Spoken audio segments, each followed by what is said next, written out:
Welcome to this episode of Reminisce podcast, where we come to explore the journey of healing, growth, and finding our way back to ourselves and each other. I am your host, Jay Tache. Welcome to the room, y'all. Listen, I ain't even gonna get into who I brought today. Let me tell you something. When I hit this brother up, I'm like, I've been keeping this project real close to home, and for people that know me and knew me when. And so when I think of all the people that knew me when, Mo was one of those people. So without further ado, I did bring somebody on that I'm very thankful. And he drove all the way. Where you live? Columbus. My brother drove all the way down here from Columbus just to donate his time to Reminisce, man. And I'm so grateful. I appreciate you. Absolutely. And let the people know who you are. Let them know. Let them know. I am Jiles, entrepreneur. I own a mental and behavioral health agency. And I'm just glad to be here. You know, when Jazz gave me the call and she had this idea and what she wanted to do, I told her, whatever I can do to possibly help, whether it be advice or just come on, whatever she needed, I think that this is needed, so thank you again for having me. Yeah. And I feel like a lot of your followers, there's Mo and then there's Big Mo. If you follow him on social media, I also chose you because, God chose you. I just kind of reached out, but I know that you already have a following and I know that you already carry your own presence. And I think that goes a long way. But I know where you come from too. And I know you're a good brother. And I'm like, I want to sit, in this room. I want it to be full of sustenance and full of, someone that can give to somebody else. And I know that you can. So I really, honestly, I'm a little younger than you, so I felt like I really was like calling like my big bro, like, hey, Yeah. And I know that you have mentioned that you just finished school and you have a what and what? Tell me again. So I actually, when we talked, I was supposed to have graduated in November. My mom got sick, so I had to postpone that. So my preferred date for graduation is in April. So we'll be doing that. And then also too, like I said, I just started my own mental and behavioral health agency. I think that it was something that is much needed in our community. I've worked for many different places that really didn't care about our people, or the quality of service just wasn't there. So it's been something I've been working on for a few years now, and just really just put the thought into motion and started executing certain things, and we up and running, and we still executing. It's still a process, but we are close to where we want to be, and it's going to be a big year for us in 2025. I love for sure. that. Love that. Yep. And I'm going to make sure I tag that business on this platform. Yeah, for sure. Okay. Clearview Wellness. Okay, Clearview Wellness. Okay. And I'll make sure that you have a link to find information about it at the end of this episode for sure. Yeah, and so just to also, we have case management, drug and alcohol treatment, counseling, and therapy and whatnot. So those are the things that we focus on, the service that we provide. Thank you. I love that. Yeah. I even love that it's a black-owned business on top of that too. I feel like that'd be like a sprinkle. Yeah. Like a little cherry on top. Sure. But we serve everybody. You know what I mean? Yes. Our love is real. Our love is very rich. All across the board. Yeah, our love has never been biased. It was always, But anyway. Yeah. We can talk about it today. So you're from Girard? No. Where you from, though? From the east side of Youngstown. Oh, big east side. I happened to, at one point in my time, lived in Girard, and that is because my dad's side of the family is from Girard, and of course my mom's side is from the east side of Youngstown. And when my mom went and got clean and sober, she went to live in Akron, and we followed suit once she was able to get clean when we were younger.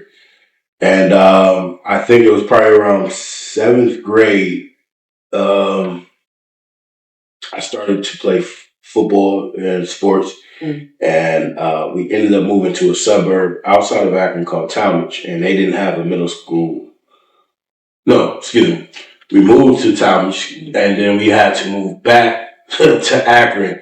And at that time, I started loving football. Okay. And Akron Public Schools didn't have a football team. Mm. So I ended up moving to Girard. They lived with my dad. So that's how That's how you got to Girard. Okay, so I met Mo in Girard. Yeah, but also too when I was younger, trying to think. I think, like I said, when my mom was getting clean, there was a little bit of time we spent, did like elementary at Girard. You gotta excuse me, because there's been like 13 different schools in my lifetime that I've been to. The longest I've ever been to a school was 2 years. Wow. That's freshman, sophomore year I did high school at Girard, and then I graduated from Erskine, and I went over there junior and senior year. Okay. Yeah, so that's the longest I've ever been at a school. That's why you're such a people person. I think some of the stuff that feel chaotic to us during that time, it'd be like later on you find out like, oh, okay, well you needed me to be able to reach different people, especially with what you do.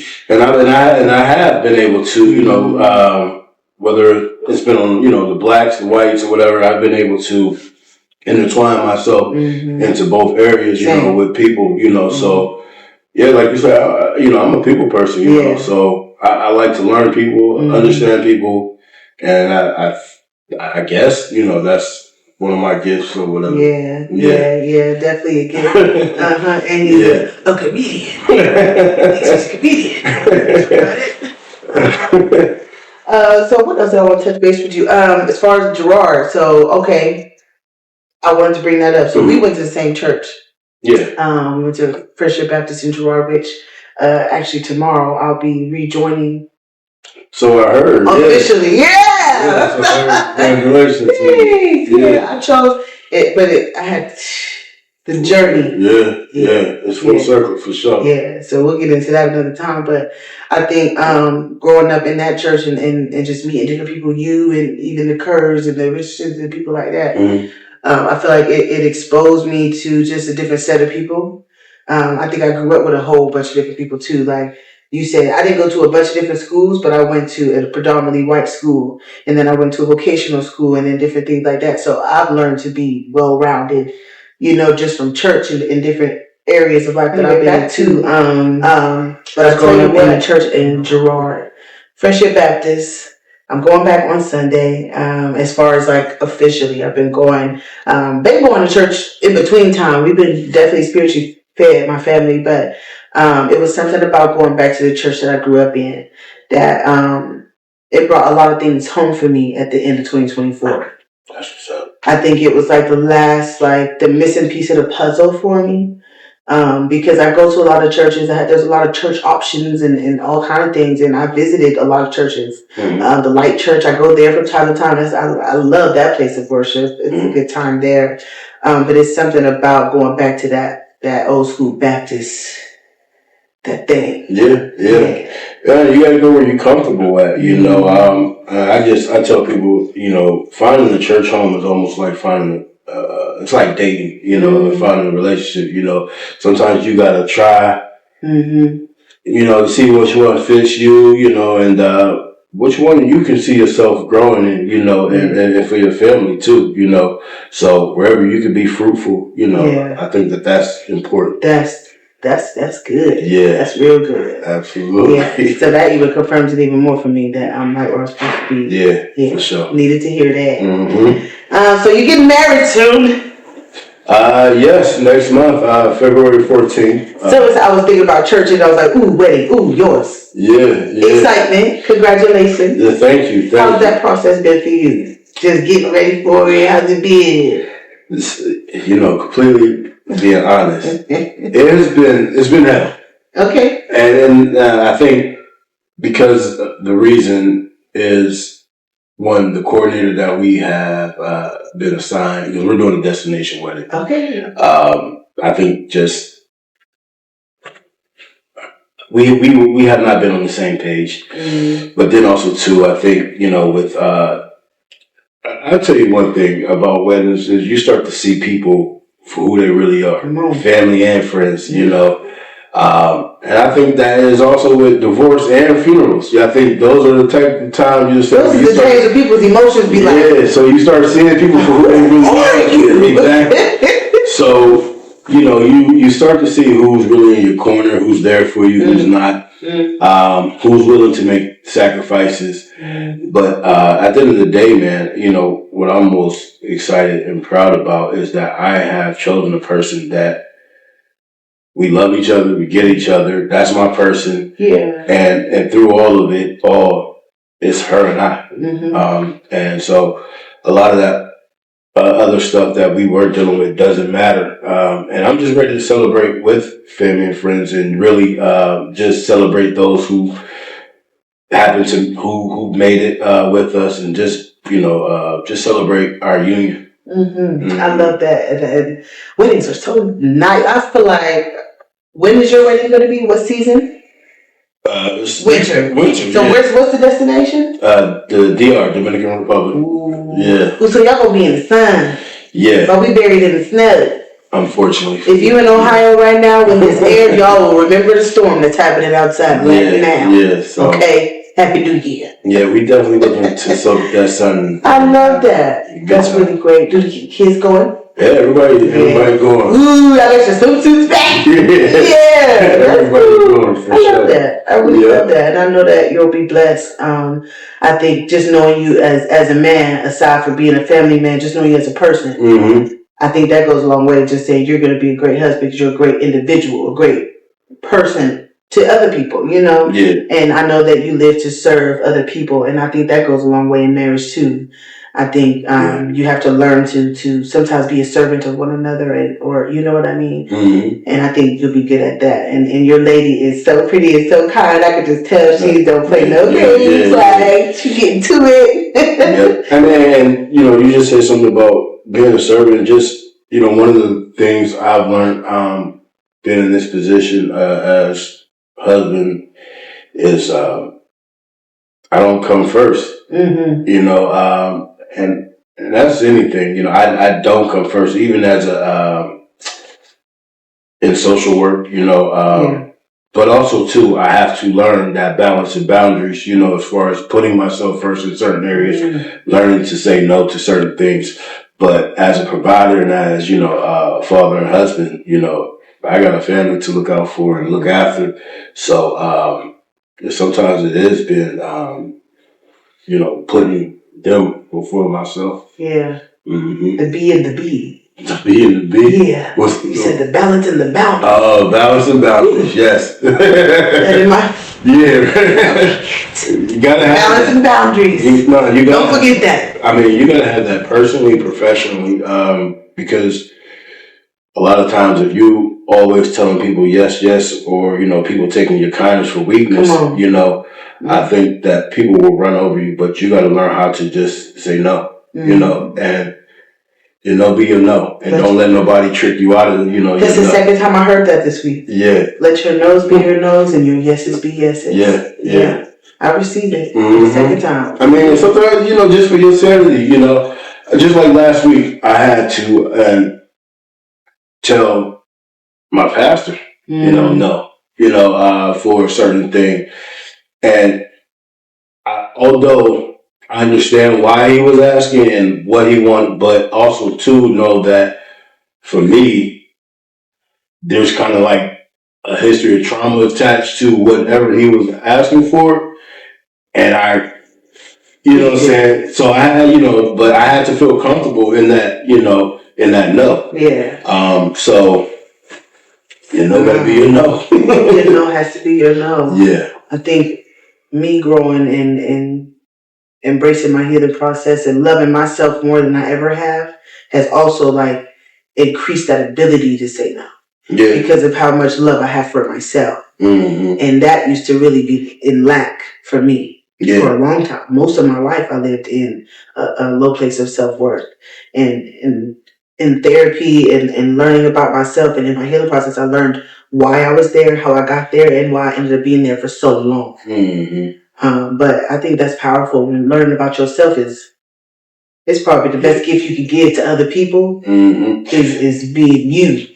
I think for me, and I think for anybody, I think once you start to have that awareness of who you are, and then you start to just learn yourself, then you start to realize, what you will and won't accept. And then, especially if you've been in a low place, in a dark place, it's like, I ain't going back to that place. So I know now what I have to do, or I'm not going back to that place. You know, 'cause I was always trying to please people, you know, and just wanted to make sure and I still want to make sure that people have a good time, or just I'm able to help, you know, wherever I can. Yeah. But now I do it on my terms. Yes. You know, so that's the difference now. And that's a skill. Like, I never had that skill. Yeah. And you have to like really look. I think once you get used up so much, you start to learn how to, you have to. Yeah. Like, for your own good, you have to learn, like, listen, at some point you're going to put you first, or you always going to be, it's always going to be like that. It's always going to be like that, for sure. And I think that's what really clicked to me, like, all right. Yeah. So, you know, because some people think, they getting over and like, nah, I know, I'm aware of what I'm doing. I know what I'm providing. Yeah. Right here. You're not getting over on it, you know, so. I'm giving you what I'm willing to release. Exactly. Yep. And I've learned to not let it be things that I can't get back. I used to give away things that were irreplaceable, you know, and I think just for me that was I learned the big L. Learning. Yeah. Yeah. I mean, because listen, people will definitely take advantage of you, you know, and use that to their advantage, and then leave you. Because this is the thing. I was always showing up for people who wouldn't show up for me. And I just got tired of that, you know. And I'm very big on reciprocity, you know. And I don't mind doing things out of the love and kindness of my heart, because that's just who I am, you know. But also, too, I'm very big on reciprocity. I feel like, you know, if I'm doing for you, if I'm able to give, I should at least be able to ask for one favor back or something, you know what I'm saying? Or at least get some type of love in return. But, you know, but you gotta understand, though, sometimes that's not gonna always come back too. No, I think. But you just can't be always giving to a certain individual person all the time, you know, and they're in a position to receive, but then it's like, well, I need somebody to pour into me, or I need somebody to do for me. So I'm a firm believer in there's certain people put in certain places for certain things. I had to learn that I have certain friends for certain things. Yeah. There's certain family members for certain things. And I think that's something I had to really pray about too, to not expect the things in return. But I think it's something that he needed me to learn deep down for myself. And I'll tell you what I mean by that. I think I was in a place of receiving so long that it became uncomfortable. All the way from the first time I became a parent, all the way up from there, from like 20 to now. And I used to pray to God, like, man, please, you know, help me with this. Put me in a position to be able to be a giver, be a lender. I don't want to keep being a borrower and all these things. And I was just like, man, I really got to a point where I thought I was going to be a borrower forever. Or like someone always needing to receive help. And then as I healed and I realized, although my bags were packed spiritually, emotionally, and in different ways by certain people in my life, there's still some things that are missing from my bag. And I wasn't able to pour things that I never received. I wasn't able to. So I thought it was because I was less than. But I realized that it was really more because I didn't have it to give. Yeah. And it started to affect my mental health and the way I felt about myself, because I said at some point, every time somebody would give to me, help me, do something for me, even just you donating time right now. You know what I mean? And I know that at some point in this process, he's going to bless this so much that I'll be able to. I now know why he allowed me to be on the receiving end of so many blessings and so much overflow from other people, whether it have been words of wisdom, whether it have been things that people offered help me with. You know, once I became a young single mom, I had to learn how to pay bills and do different things and really get it out the mud on my own and figure it out. And I needed to be on the receiving end for a long time until now. You know what I mean? And now that I needed all of that, because one, it humbled me. Because the next time somebody's on the receiving end in front of me, I'll be more willing to be like, you know what, I received for a long time. And it ain't even got to be monetary things. it's like God has given me so much grace and forgiveness. I've learned how to give that easier. I've learned how to be more forgiving faster because of how much I had to receive. Yeah. In my own, you know what I mean? No, for sure. Now, don't let nobody run over you, take advantage of you. Right, yes. Right. I had to learn the difference. I had no boundaries. Okay? It was, okay, everybody grab a spoon. Yeah. Because here. Yep. And as you grow and you build that level of self-worth, I'm not just speaking as a young woman, but I'm sure there's young men and fathers who have to go through that learning process of self-worth too. You know what I mean? We not all of us come through our stuff. We're all muddy.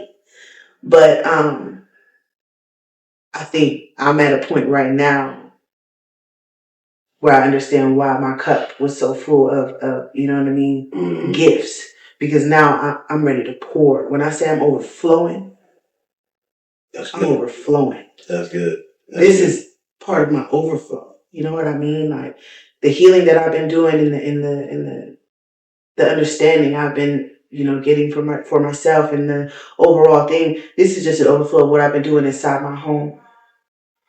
And I know somebody else needs it. And whether I connect with someone or whether you do, somebody's going to get a message out of just, our conversation. And I know that you also have things that you've come through as well. And I think the whole point is just, y'all see Mo, you think of Mo, he's funny, the comedian, he got a social media presence, all these things, you don't know who and what type of things people battle every day. Yeah, you're right. And I just kind of really enjoyed just your take on it. And I wanted you to just be able to speak to the young men because I can't. That's not something I can do. I can encourage them, but I can't speak on the behalf of a young man. Well, let's talk to him. So, so as a young man, entrepreneur, there's a lot of digital creators. There's a lot of young men out here that are trying to do different creative things. And I know you are a creative, but you're also a mental health professional. What would you say to the entrepreneurs or the creators that are trying to do what we're doing, but are battling with their own mental health? What advice would you have for somebody like that? That are trying to be creators and entrepreneurs. But battling mental health. At the same time. I know that's a question. So it all depends on what they're trying to do, I guess. The thing is, first and foremost, I will say, before you try to entertain the masses in the world, you might want to heal first and foremost, yourself. First thing first. Because I really have not told anybody or shared this. One of the main reasons why I stepped away from Toast Up Tuesday, which me and the young lady by Lauren Michelle, we had our own show. Okay. I stepped away because my life was a mess. It was in shambles. And I had to really start working on myself. And that's why I left that show and kind of put that down. And I think that sometimes I was using that as a crutch to hide, the pain or the things that I was going through. And then one day, I sat in my apartment with a loaded handgun and was contemplating of taking my own life. And I knew at that point that I was in a place that I didn't want to no longer be in. And the only thing that day that kind of saved me, because it was my mom's birthday, and I didn't want that staying on my mom's birthday. And so I think that, and then God, that was the main reason. So to answer your question, I think that first and foremost, if anybody's dealing with those issues, is to take care of yourself first and foremost. Yeah. Because you can't pour from an empty cup. You can't pour from an empty cup. And you can, and I don't know about anybody else, but I can only pretend for so long, and trying to mask, my issues or my problems, that don't go for so long. It can only go for so long. And that's why you see a lot of people crashing out, who are successful or rich, because they're dealing with so many other issues, and we think that, they got, the money, the fame, and all of this, that they're fine. But you gotta understand that their problems are now just, it's heightened, you know what I'm saying? Just because they have more money. So you got more people in their family that is after what they have, you know, or people pulling them this way. They want so much from them. Right. So I think sometimes fame and money exacerbate issues and problems. But you never know what someone's dealing with, you know, just because they might be smiling and all of that, that might be a front, you know. So, again, just take care of yourself first and foremost. I learned that the loudest person in the room is usually the most hurt. Funniest man in the room is usually the most, you know what I'm saying? I've been that funny girl in the room. Yeah. I've been that loud girl in the room. Yeah. I've been there. And it's crazy because, as you say, you know, sometimes, especially being on the other side in the mental health space, you just sit back and I observe people, you know, and sometimes I just be like, man, that person probably hurt. You know what I'm saying? You can't help it either. Yeah. It's like as soon as you start talking to a person, I don't know about you, but I immediately be like, yeah. Because you pick up on certain things. You know it. Man, listen. Like you're struggling. Like they really struggling. Man, I think at the height of when I was living that life of popping bottles, being in the club, you know, and all of that, and dating this one and that one, and just having a good time. I was probably the most broken. Probably.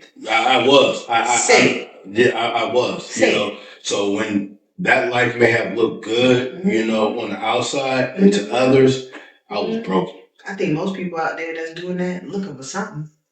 For sure. And they just keep looking, keep searching, keep looking, looking, and then maturing is realizing seek God. Yeah. Because that's like the only thing that's gonna fulfill. And fill that hole up. Yep. That's really it. And it's funny because me and my wife was just talking, I think it was New Year's Eve or so. Like, we was talking like at one point in time in our life, New Year's Eve was like, we getting ready for the club, right? Like, we eating food early. Yeah. So you can base your stomach by how much alcohol you had to make sure we got the Pedialyte and Gatorade on standby. It's like, man. The BC powder. Yeah, all of that, right? But then it's like, I don't even have no desire to do that. Like, I ain't missing nothing. Because that's another thing. We would always think that if we ain't going out, if we not here, we missing out on something. But now it's like, man, I was more comfortable and happy to be at church with my family. Or just, you know. And whether, like, I think last year, or 2 years ago, we probably sat at the house and we brought in the New Year's, I believe. Yeah, so we had a good time doing that, you know. I didn't even need to go outside. Yeah, right. And then when you stop drinking, you find out I didn't even need to drink. And I still had a whole good, you know, I still sip, but you know what I mean? You don't have to be blacked out and we had a good time. Enjoy your, you know what I'm saying, to enjoy the time and the moment. Exactly. That's a biggie. I think I run into a lot of people who been kicking it so long that people, they get used to being seen in that light and they don't know how to transition from being that person to, okay, I don't do that no more. Yeah. I think that takes courage. I think you need support too. And that's another reason I do Reminisce, because somebody might want to transition out of that life cycle, that cycle of whatever they're doing. But they need a little push or a little motivation or something to help them do that. I believe that it's a false insecurity, you know, that we have, is that we think that those people that we hang with in the clubs are our friends. They have our best interests, you know. But you got to understand that there are people on the other side that have your best interests at heart. And a lot of times the people that you hang with, they're in the same boat as you, but they're looking for a life jacket. They just waiting for you to say something first. And you're like, oh, finally, somebody said it. Yeah. You know, you know. But you know, the best thing, when I gave my life to Christ, man, is that there's a lot of broken people in church. Your wife said it. Yeah. there's a lot of broken people that share the same past as you, who are trying to stay focused. Yeah. And I think that sometimes you'll find that community in your tribe, you know, in churches, you know.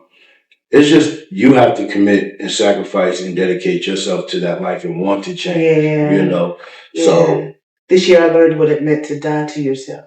Die to yourself? I learned what that meant this year. Yeah. When people used to say it, I was like, what? I mean, I really just didn't get it. I didn't comprehend it at all. So, for me, there was an old Mo Jiles, you understand, and I really had to kill that part of like have a funeral for it. I had a funeral for it. No, I'm serious. Like, and I think that this new version of me, you know, it ain't new. It's who you always was. Oh, thank you. It's just on the forefront now. Yeah, but I really had to bury that old me because I realized, and I'll take my daughter, Maya, who I think really made me realize something.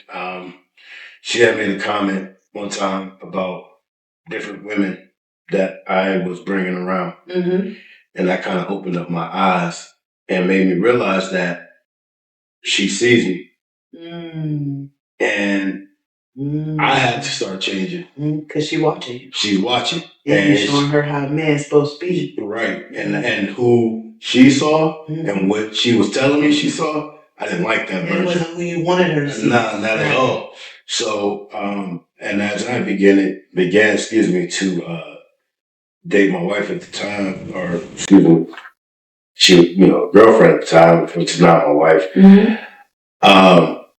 it made me want to be a better version. I think that she came at the right time with me wanting to make changes and whatnot.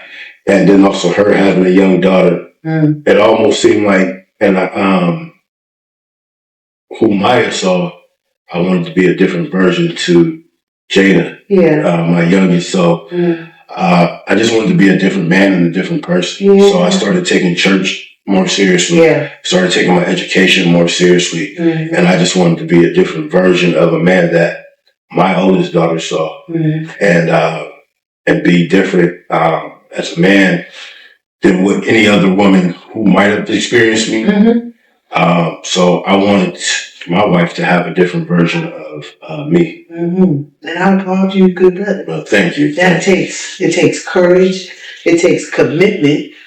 You have to want to do those things. You know what I mean? And speaking of the different versions, you said experience you, and you said the different versions of you. And so when you brought up different women experiencing you in different phases of your life, and you wanted to present the best version of yourself for your family and for your wife. Are they looking for me? Are they looking for me? Okay. I tell people all the time, I done lived like 7 lives, like a cat. Like, I feel like I done lived a few times. I have been so many different versions of myself all the way up to this point. And I feel like all those versions of myself have finally kind of like, we're all on the same track, and then I'm growing. I think some of that was me having to really understand the adult Jasmine and the little girl Jasmine. Realizing those are two separate, they're like two separate people. They're the same person. You know what I'm saying? I'm grateful for all the versions of me. But I tell you what, whoever met me in whatever season you met me in, whatever version of me you got, it was 100% me at the time.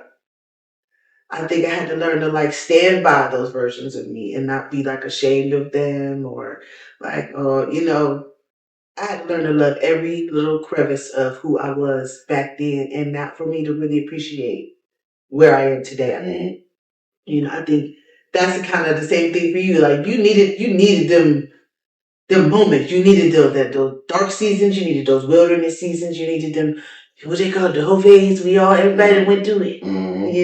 But I think it helps you to really appreciate it when you reach a level of understanding with yourself and what you want for your life.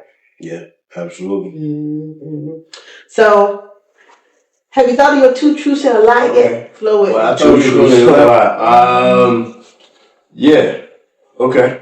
I put him on the spot because I forgot to ask him ahead of time. So he got to come up with something. 2 truths and a lie. 2 truths. Ooh, try to lie in front of your family.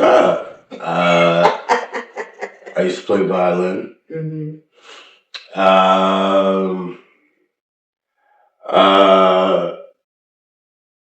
I had $1 million. And what's another one?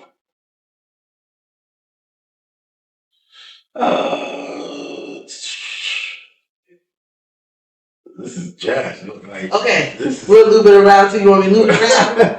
Around town? No, we hold on. 2 truths and a lie. Don't do them in order. Don't know which one is the lie. I was on stage with Beyonce before. Ooh. Okay. And you said you have or you had the $1 million? I had $1 million. You had $1 million. What was the first one? I don't forget. You played the violin. Mm-hmm. First of all, I can see you in the band. You played the violin, didn't you? I did. I can see the band. Okay. I know the lie for you. If you had $1 million, you would have been gone from here by now. That's not necessarily true. I've known a lot of people that have blown money. You blew $1 million? I never had $1 million. Oh, okay, shoot. I'm about to say shoot. I probably had $1 million probably then went through my hands in the course of a span of 40 years. I imagine. How many? 40. 40 what? I'm 40. Wow, Mom. What? I'm not 40.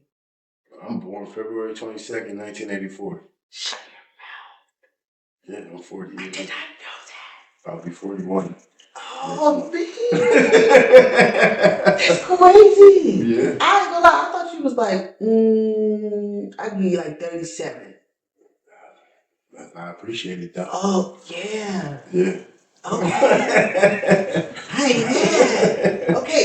I'm gonna be 28 for a while. Yeah? Yeah. Don't you tell nobody. All right, so we got one truth, one lie. Okay. The lie was $1 million. And the other truth was, what was the truth? Violin. The violin. Mm-hmm. What was the other one, y'all? I was on stage. Oh! You was on stage with Beyonce? That's the truth. Jay-Z and Beyonce. When was this? Down in DC, what was it, Barack Obama, when he got elected. Oh, wow. We was down there, and Jay-Z and Beyonce came to the club. Who was hosting? I think it was Akon, Young Jeezy, one of them. I think they had shown up to a party. That's crazy. Yeah. But I was only on stage for that few seconds. Once they came, it's like, all right, everybody got to get up. You had a minute. You savored it. Yeah. But I was there. Okay. Yeah. All right. Well, we got 2 truths and a lie out of Mo Jiles.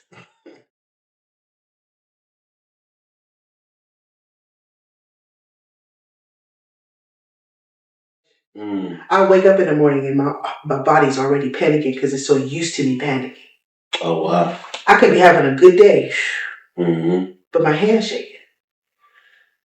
I found out that once you have a certain amount of trauma, your body starts getting used to feeling traumatized, and then it's always trying to protect itself, and it starts to become physical. And that's when I was like, I need to go to therapy. Yeah. You know, and just accepting that help. My psychologist said, I don't think you'll have to take the medicine long term. Yeah. But sometimes you just need to take something until you can untangle your mess. And then you can taper off of that. Sometimes you just need a little help to untangle you from, sometimes it's too much. You can't even see your left in front of your right. You know what I mean? And that's where I was at a time. But then at the same time, then you're in that mental space, you got to lead a family. You got to be at work and be on your job and and bring your A game. Yeah. And they don't even know how hard you fought just to get in the car. No, that's real. Turn the key. Yeah, for sure. Drive. It's all like, ooh. I mean, sometimes you need a little help. No, for sure. There's big days you be like, man, F all of this. Yeah, like, I'll find another job that can fire me because I ain't going to day. Yeah. A lot of us get to that point.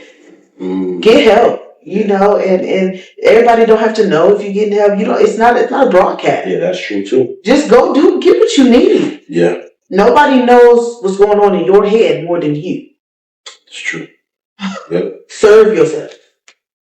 You know? So this has been a really wonderful episode, by the way, Mo. Yeah, I know you've talked to people some things, and just remind them of what, tell them what you want them to know. Leave them with something good. Leave them with a good quote, a good, what advice would you give to a young brother in your position, or a young woman, or anybody? What's your Mo advice? My Mo advice. I think the most important thing is awareness, knowing yourself, living for yourself and not for others. I think that we can get lost with trying to live for others. And I think that when we start to worry about what others think, and we don't really get to be our true selves.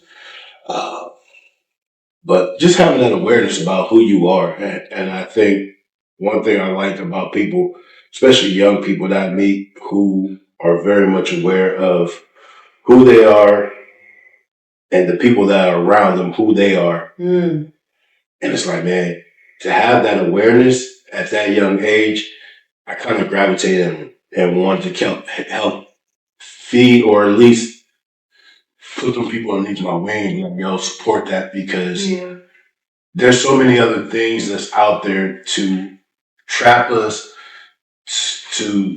we can fall into these pitfalls of life and these hurdles that we have to jump over. And that's one thing that I never faulted my parents. Like, they both dealt with drugs. And one thing, my mom, I think she had this regret. But it's like, I don't regret or fault my parents for falling into the same things that was in front of me. Some of us may not have been strong enough to overcome those things or those battles, so the tools. Yeah, the Not tools. everybody had the tools. Nobody has the tools, I mean, they might have been there, but again, we all succumb to peer pressure. We succumb to whatever it is that we're dealing with. That's why I say, have that awareness about yourself. Know your strengths and weaknesses. Because I think that whatever my parents may have been dealing with, or anybody may have been dealing with, hell, even myself, because I didn't choose drugs. I chose the nightlife. I chose, sleeping around different women and all of that. So that was my vice. That was my drug, Yeah. So you can't judge other people for their coping mechanisms. Exactly. So just having that awareness. That's my thing that I will leave people with. I love that. But before we get up out of here, I just want to say congratulations and kudos to you. I know we live in a world now where it seems like everybody is popping up with a podcast or a show or whatever, and that's okay. I think because these type of things, hearing people's voices, their stories, is important. Whether you got an audience full of the world or just a couple of people here in Youngstown, wherever this may go, I think that it's still getting out there. Someone is hearing, someone is listening. You're giving a platform for people to tell their truth, and you're doing things with a good intentions and a good heart of trying to change lives. So I think that this is important as you continue to grow and find your voice and your footing. I think that you'll do well. You'll make me cry. Nah, but no, I think that this is really important, and I had a good time. And I'm glad that we've traveled to be here today. You're like my first out of towner. Yeah, so again, like I said, he brought his whole family, y'all. He brought his wife, he brought his kids. Like, I love that. Yeah, so we here, to support you. Whatever we can do. Yeah. Thanks. Yeah, so I appreciate it. I'm really appreciative of you, man. This is like my third time crying today. It was something in the spirit, especially like Mo, and you may not know. Like, when I think about my childhood and when that spiritual, the stuff is being poured into me, and when I think about my spiritual foundation and all the people that were there during my childhood. You come to mind. You, Courtney, Brianna, Damon, who else? There's so many of them, right? We was all little lambs. Okay, we came up doing Easter speeches. We was like the last the Mohicans with the real church things, you know. But I knew that it was just part of the full circle thing I told you about earlier. I appreciate you. No, it's just part of the journey, part of the plan. You know, I'm glad to see us full circle. Glad to see you growing up as a woman now. You know, and like you said, oh my gosh. Because when I was out there, you was out there. When you was out there, I was out there too. Yeah. We ran into each other when we was out there. Yeah, but now look at us, you know. So yeah. I'm proud of you. Thanks. Yeah, love you. I love you too. I really appreciate you. For sure. So that wraps it up for this episode of Reminisce Podcast. Tune in, y'all. Come on, y'all don't know who gonna be on the set next. You know what I'm saying? We bring in love, we bring in God, we bring in our real experiences. You know, it's gonna be fun. You know what I mean? Love on somebody, give to somebody, and even if it's just little things, it doesn't have to be monetary. Just checking up on somebody. You say, I thought about you. When you think about somebody, call them and tell them you thought about them. Okay? And we'll see you next time on this episode of Reminisce. Take it easy. Peace.